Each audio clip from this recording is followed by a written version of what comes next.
हरियाणा की सियासत में किंग मेकर बनकर उभरी जननायक जनता पार्टी अब पड़ोसी राज्य राजस्थान, पंजाब तथा उत्तर प्रदेश में भी पार्टी का विस्तार करने जा रही है। कुल मिलाकर जजपा इन राज्यों में चुनाव भी लड़ सकती है। हिलालपुर गांव में ताऊ देवीलाल की 108वीं जयंती के अवसर पर आयोजित हुई जनसभा में प्रदेश के डिप्टी सीएम दुष्यंत चौटाला ने मंच से इस बात का ऐलान किया। उन्होंने कहा कि यूपी तथा राजस्थान में पार्टी के प्रदेश अध्यक्ष की जिम्मेदारी संभाल रहे महेंद्र सिंह यूपी एवं बच्चन सिंह गुजरात इत्यादि भी मंच पर दिखाई दिए। आपको बता दें कि दुष्यंत चौटाला ने कहा कि पंचायती राज संस्थाओं में महिलाओं को 50% आरक्षण दिया गया है। सरकारी राशन डिपो में 33% महिलाओं के लिए रिजर्व रखा गया है। उन्होंने कहा है कि इसके अलावा बैकवर्ड क्लास के लिए पंचायत राज संस्थाओं में 8% का आरक्षण दिया गया है।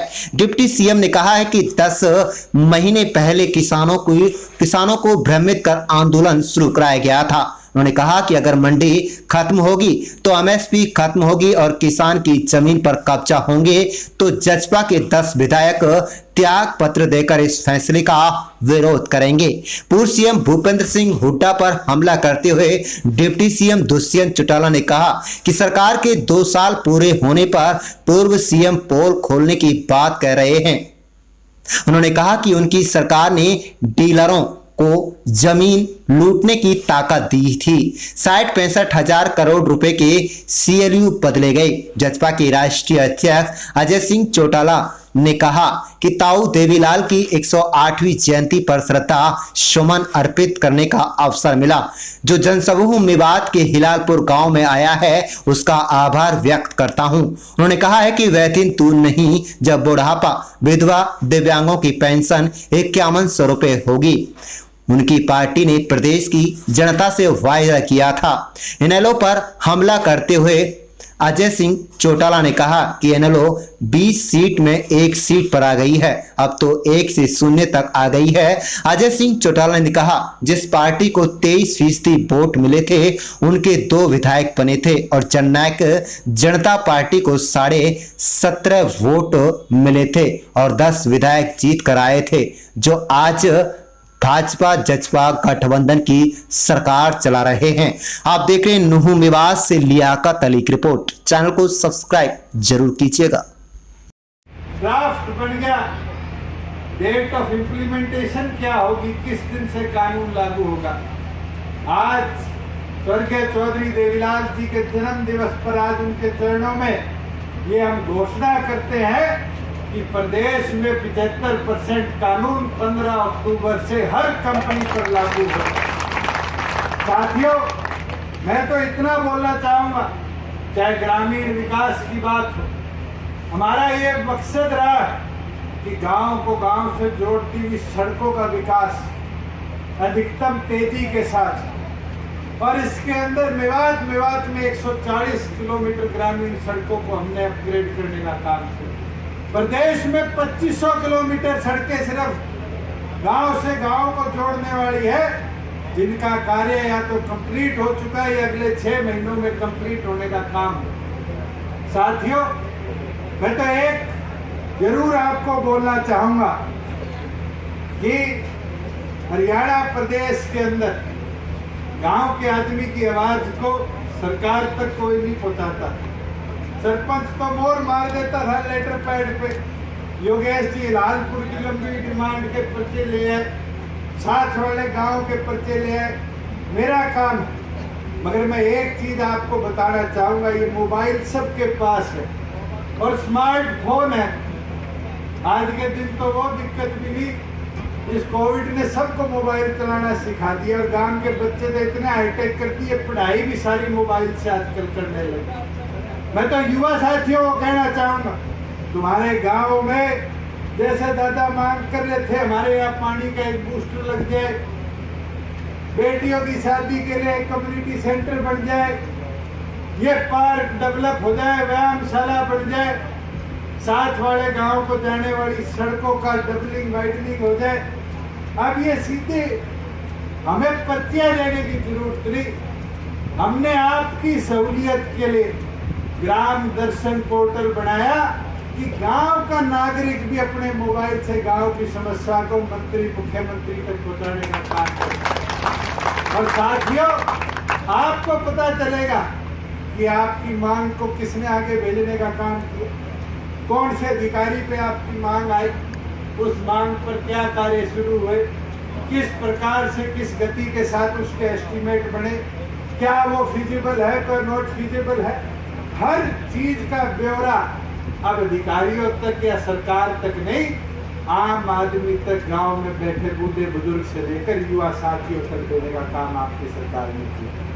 मैं तो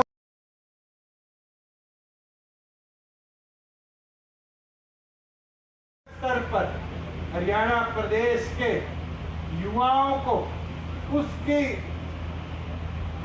रोजगार की उपभोक्ता के अनुसार स्किल ट्रेनिंग मिले, एमएसएमई में नौकरी मिले, उसको भी उसका उद्योग लगाने का अवसर मिले। इसके लिए वन ब्लॉक वन प्रोडक्ट जल्द आपके बीच में आएगी। और मैंने पीछे मेवात में साथियों से पूछा था कि आपके यहाँ ज्यादा काम किसका होता है, कहते हमारे यहाँ तो गाड़ी रिपेयर करने का काम दे दो। उसके अंदर भी हजारों युवाओं को रोजगार मिल जाएगा, ड्राइविंग का काम दे दो, उसमें भी हजारों को रोजगार मिल जाएगा। हमारी कोई भी स्पेसिफिक स्किल को अपग्रेड कर दो, गुड़गांव से लेकर महाराष्ट्र तक इस हाईवे के बदौलत हमारे युवाओं के हाथ में रोजगार देने का काम कर दो। और मैं वादा करता हूँ, जो प्राथमिक ब्लॉकों के अंदर प्राथमिक सेंटर खोलेंगे, पहला सेंटर आपकी इस मेवात की धरा पर भी हम खोलने का काम करेंगे। मैं तो अंत में इतना बोलना चाहूंगा कि चौधरी देवीलाल जी के दिखाए राह पर निरंतर आपकी पार्टी ने काम किया। आज आपकी सरकार को 2 साल पूरे नहीं हुए, संगठन को 3 साल पूरे नहीं हुए।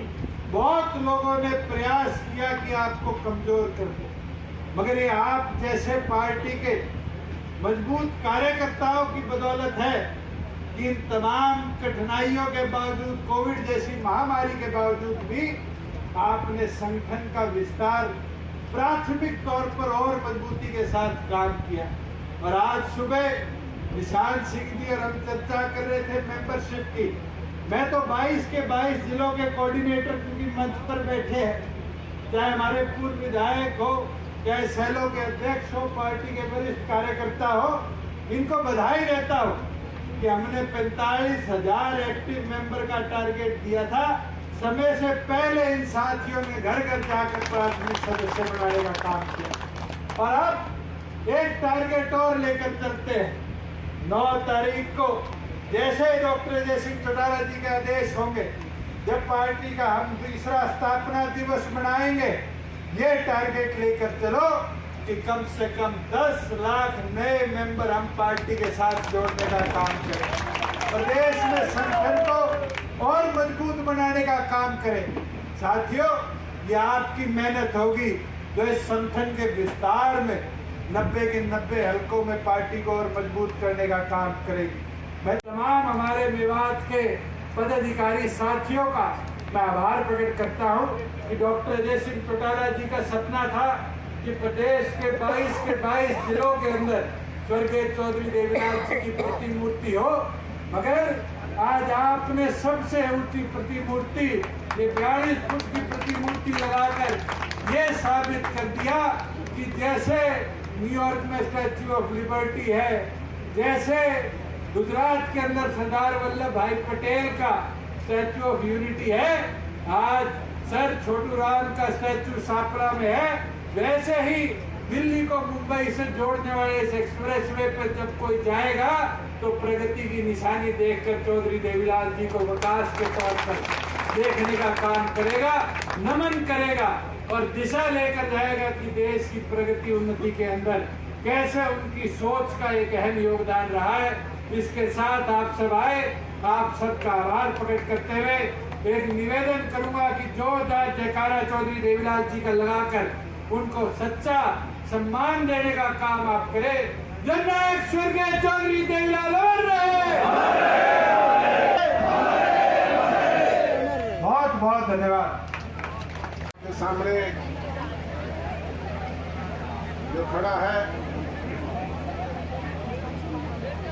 आज इस कार्यक्रम में मंचासीन जननायक जनता पार्टी के प्रदेश इकाई के अध्यक्ष सादगी के प्रतीक भाई माननीय सरदार निशांत सिंह जी,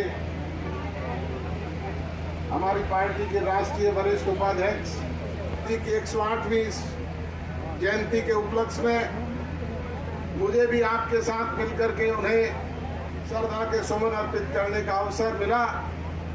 आप लोग इतनी बड़ी तादाद में आए, आपने जो स्नेह, जो प्यार, जो लाड़, जो दुलार दिखाया, उसके लिए आप सबका आभारी हूँ, धन्यवादी हूँ। और आपका इस लालपुर गांव की पावन धरा पर स्वागत करता हूँ, अभिनंदन करता हूँ, अभिवादन करता हूँ।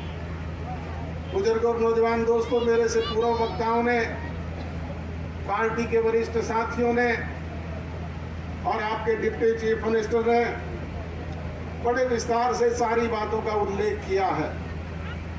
मैं उन बातों को पुनः दोहरा करके आपका समय जाया नहीं करना चाहूँगा। आप भी बड़े लंबे समय से बैठे हुए हैं, हुम्मस का माहौल है।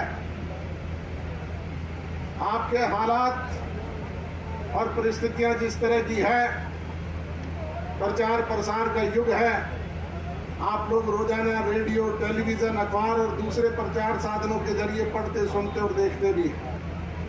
और आजकल इनसे भी सबसे तेज चलने वाली चीज़ सोशल मीडिया, ये मोबाइल फोन सबके हाथ में है, जिससे पल पल की सारी जानकारी हमसे भी पहले आप तक पहुंचती है।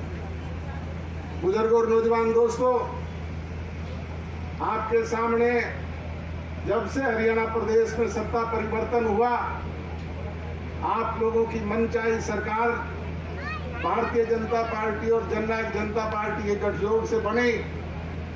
उसके बाद हालात जैसे रहे वो आपके सामने हैं। कोरोना का काल रहा, लगातार इस कोरोना जैसी विश्वव्यापी महामारी की वजह से हम भी उसके शिकार हुए, पूरा संसार इसका शिकार हुआ। विकास के काम जिस तेज गति से होने चाहिए थे वो आप लोगों के बीच में नहीं हो पाए, परंतु फिर भी हमने जो वायदे जनता जनार्दन के बीच में अपने चुनाव घोषणा पत्र के जरिए किए थे, इन विपरीत परिस्थितियों में भी हरियाणा प्रदेश की विधानसभा में बाकायदा कानून बना करके उन्हें अमली जामा पहनवाने का काम किया। चाहे वो 75% नौजवानों को रोजगार का मामला था, चाहे वो माताओं बहनों को 50% की भागीदारी पंचायती राज